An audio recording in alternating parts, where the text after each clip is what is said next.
வஸ்திரத்தோட ஓரந்தா ஒரே திரும்ப தொட்டுக்கிறேன்.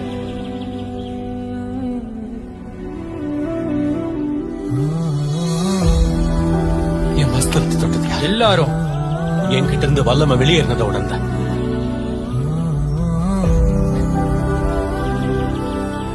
என்ன தொட்டது யாரா இருந்தாலும் என் முன்னாடி வாங்க.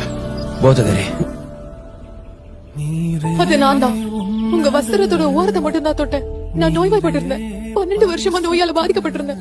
எனக்கு ரத்த போக்கு இருந்தது. அது யாராலையும் நிறுத்த முடியல. ஆனா உங்க ஆடையோட ஒரு ஓரத்தை மட்டும் தொட்டா போதும்னு நம்பினேன். நான் நினைச்சது சரிதான். என் மகளே, உன்னை குணப்படுத்தினது என்னோட ஆடை இல்ல, அது நடந்தது உன்னோட விசுவாசத்தால். மகளே, இவ்வளவு காலமா நீ போராடி இருக்கேன்னு எனக்கு தெரியும். இப்ப சமாதானத்தோட போ. உன்னோட விசுவாசம் உன்னை குணமாக்கிடுச்சு.